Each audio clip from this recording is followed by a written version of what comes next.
اپنے مسائل حل کرنے کا حل کیا ہے؟ بہت واضح ہے.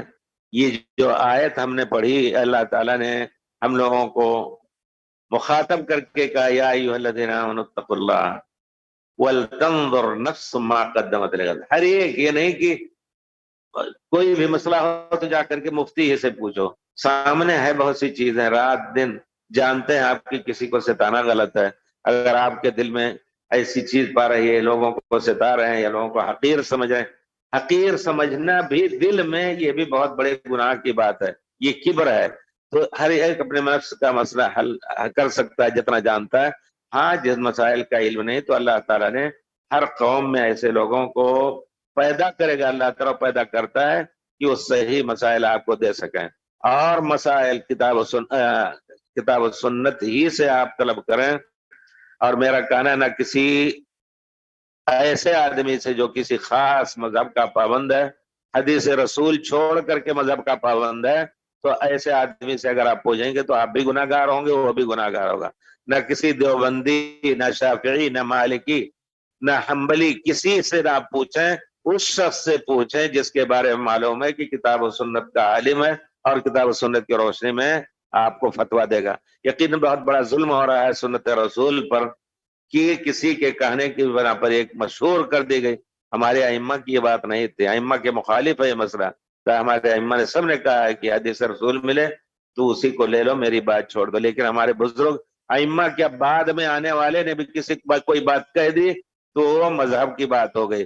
فتاوی عالمگیریہ میں آپ جانتے ہیں، عالمگیر کس زمانے میں تھے؟ 1000 کچھ میں تھے نا. تو ان کے زمانے میں فتاوی عالمگیریہ کے لیے، اور وہ حنفی تھے، ظاہر بات ہے، تو حنفی مذہب پر باقاعدہ یہ کتاب لکھی. اس میں بہت سی گندی چیزیں ہیں، گندی چیزیں ہیں، لیکن وہ مسئلہ بنا ہوا ہے اپنے بھائیوں کے لیے وہی ہے. اگر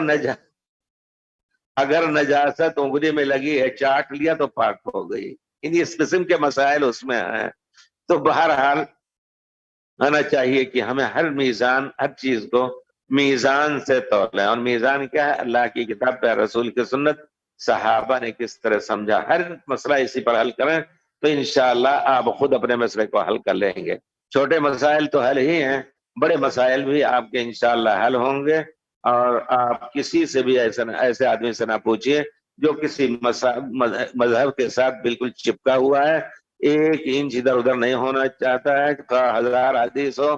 اب یہی ہمارے بھائی لوگ کہتے ہیں کہ عورتوں کا مسجد میں جانا، نماز پڑھنا جائز نہیں. پیارے رسول ایک طرف کہہ رہے ہیں، یہ اللہ کا معجزہ، اللہ کی طرف سے پیارے رسول کا لفظ مبارک جو ہے، لا تمنعوا اماء اللہ، منع نہ کرو. یہ لوگ منع کر رہے ہیں. یہ نہیں کہا کہ عورتیں جائیں مسجد میں نماز پڑھیں، یہ نہیں. لا تمنعوا اماء اللہ مساجد اللہ، اللہ کی ان بندیوں کو اللہ کی مسجدوں میں جانے سے نہ روکو. وبیوتہن خیر لہن، اگر وہ گھر میں پڑھیں تو زیادہ افضل ہے. لیکن اگر جانا چاہتی ہیں اور دوسرے واجبات، بچے ضائع نہیں ہو رہا، اور کوئی یہ سب شروط ہے علماء کے، اس پر ان کو منع نہ کرو. لیکن ہمارے بھائی منع کرتے ہیں. اب وہ خود اپنے ایمان کو تولیں کہ پیارے رسول کے ساتھ عشق کا دعویٰ صحیح ہے یا غلط ہے، جھوٹا دعویٰ ہے.